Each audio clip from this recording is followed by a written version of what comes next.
जब आप बीमार हो या आपके अपने बीमार हो, लेकिन ना वो खुद हॉस्पिटल जा रहे हैं इलाज करने, ना आपको लेके जा रहे हैं, कोई आप पे यकीन ही नहीं कर रहा है आपकी शक्ल सूरत देख के कि आप बीमार हैं।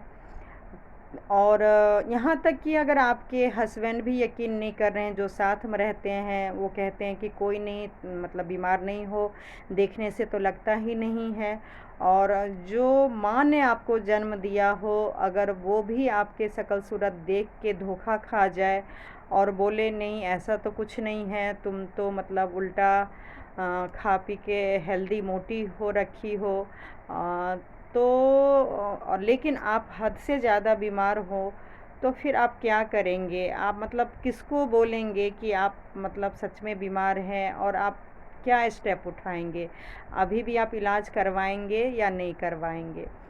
हाँ जी, ये मैं अपनी कहानी बता रही हूँ। कई सालों से मेरा वीडियो जो भी मेरे फ्रेंड्स देख रहे होंगे, आप लोग को तो लगता होगा कि मैं बहुत ज़्यादा परेशान हूँ। और मैं बोलती थी आप लोग को कि हाँ, मतलब मेरी तबीयत ज़्यादा ख़राब रहती है, और मैं मतलब परेशान भी ज़्यादा हूँ, सोचती भी ज़्यादा हूँ, और अपने आप को अकेला भी फ़ील कर रही हूँ।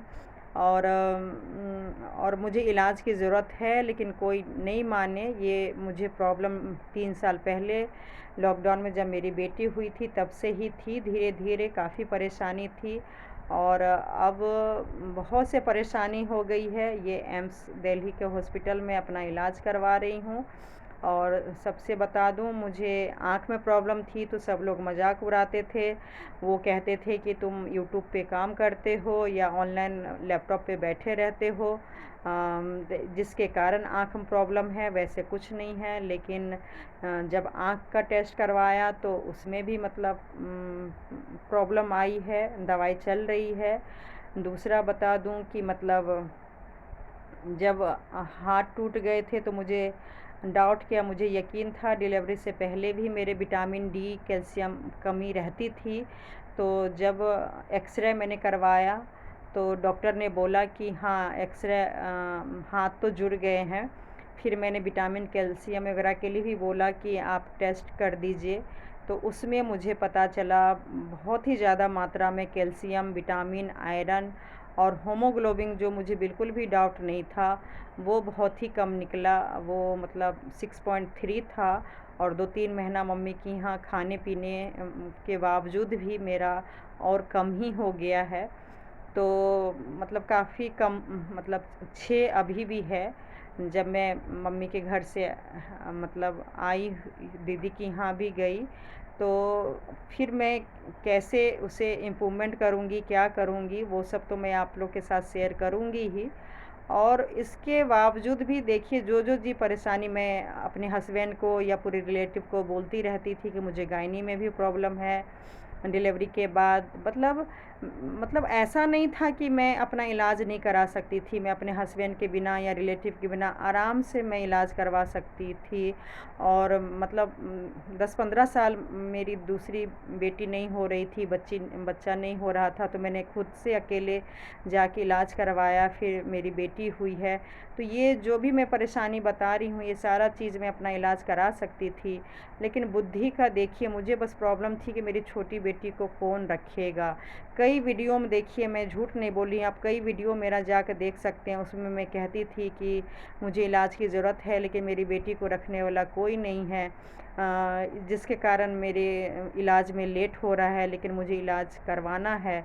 लेकिन सच बोलूँ, कोई भी आगे आके नहीं बोलते थे कि हाँ, मैं बेटी को तुम्हारे रख लेंगे और तुम जाके इलाज करवाओ, तुमको इतना परेशानी हो रहा है। सोचिए, ऐसा मतलब एक लेडीज़ का भी मन नहीं पिघला, पसीजा मेरे प्रति, और किसी को मेरे पे विश्वास नहीं हो रहा था कि हाँ, मैं सच में इतनी परेशान हूँ। अगर किसी को विश्वास होता तो यकीन कीजिएगा कि ज़रूर कोई ना कोई रास्ता निकालते, और बेटी को रखना कोई बड़ी बात नहीं थी। अभी भी वैसे मैं मम्मी के यहाँ रही हूँ तो बड़ी बेटी को छुट्टी कराती थी, हस्बैंड को बीच-बीच में बुलाती थी, और तब जाके इलाज हुआ है। और मतलब मम्मी भाई लोग रहते थे, लेकिन मेरे हस्बैंड का और बेटी का सपोर्ट के कारण मतलब सब लोग मिलके आज देखिए जो इलाज मैं आज करा रही हूँ, इतना लेट अगर मैं पहले कराई होती तो शायद मुझे इतनी प्रॉब्लम नहीं होती। तो मैं बस यही कहना चाह रही हूँ, हाँ, मेरा तो ये सब हुआ ही और इलाज चल रहा है और अब देखिए भगवान की कृपा से मैं कब तक ठीक होती हूँ। मतलब 4-5 प्रॉब्लम है और लास्ट यही एक है कि साइकियाट्रिस्ट के पास भी इलाज हो रहा है, क्योंकि मैंने जब डॉक्टर ने बोला कि आप इतना सारा खा पी रही हैं, दवाई ले रही हैं, तो इम्प्रूवमेंट क्यों नहीं हुआ, तो मैंने बोला और इतना हीमोग्लोबिन आखिर कम क्यों हुआ, देखने से तो नहीं लगता है, डॉक्टर ने खुद मुझे बोला। तो मैंने वही बोला कि जो लेडीज़ जीना ही नहीं चाहती हो, मर जाना चाहती हो, तो वो उसका क्या हीमोग्लोबिन बढ़ेगा या मतलब क्या ठीक हो सकता है। फिर उन्होंने ये बात को पकड़ लिया और साइकियाट्रिस्ट के पास बोला है जाने के लिए। वहाँ भी मतलब मैं जा रही हूँ, देखिए आगे क्या होता है। और बस यही कहूँगी कि मेरे तो सारे परेशानी इतने सारे थे और सही बोलूँ, ससुराल छोड़िए मेरे मायके वाले ने भी किसी ने मेरे पे यकीन नहीं किया था कि मुझे सच में इतनी परेशानी हो सकती है। और तो और छोड़िए, मुझे हस्बैंड के बारे में पता था कि उनकी तबीयत ख़राब है और वो भी हॉस्पिटल नहीं आते थे इलाज के लिए। मैं ज़िद पे अड़ के फिर उनको जब हॉस्पिटल में इलाज करवाई, आप लोग के साथ वो भी मैंने वीडियो शेयर किया कि उनके आँख में इतनी मेजर प्रॉब्लम थी। वैसे तो मैंने बस बोला था कि लेंस लगे हैं, लेकिन वो भी देखिए मैंने अपनों से छुपाया, क्योंकि आखिर करना तो मुझे ही था या मेरे हस्बैंड को ही, तो मेजर प्रॉब्लम बता के मैं अपनों को क्या टेंशन देती। और वो भी देखिए फटाफट, इतना मेजर प्रॉब्लम था, जल्दी से जल्दी एम्स में डेट मिला और वो भी देखिए फिर ज़बरदस्ती के मैंने इलाज करवाया और फिर जाके देखिए प्रॉब्लम निकला। और अगर जल्दी से जल्दी ऑपरेशन नहीं कराते तो बहुत ही ज़्यादा मुसीबत में हम लोग आ सकते थे। ये सब कहानी मैं इसलिए बता रही हूँ कि इतना नेगेटिव हमारे लाइफ में हो रहा था, ना मेरे हस्बैंड समझ रहे थे मेरी बीमारी को, ना वो अपनी बीमारी को, और तो कोई भी नहीं समझ रहा था ये सब का कारण आखिर क्या हो सकता है। तो वैसे तो देखिए मुझे यकीन नहीं था, लेकिन मेरे अपने इतने भी बुरे बेकार नहीं थे जितने अभी हो रखे हैं। और वो क्यों हो रखे हैं मुझे भी नहीं पता। या मतलब मेरे हस्बैंड भी अभी भी देखिए फल फ्रूट खाना है, दवाई लेना है, उनको अभी भी मेरे लिए इतना चिंता नहीं है, रिपोर्ट आने के बावजूद भी।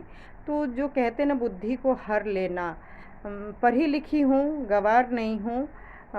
बस यही कहूँगी, अगर आप लोग के लाइफ में भी ऐसा कुछ हो रहा है तो इलाज ज़रूर कराइए, लेकिन हो सके तो कुछ लोगों से मिलिए। और अगर आप लोग ऐसे ही परेशान होंगे तो मैं एड्रेस भी दे दूँगी, आप लोग कमेंट्स करके बताइएगा। मुझे तो बहुत ही राहत मिला है और मेरी सोच बहुत बदली है, मेरे अपनों की सोच बदली है।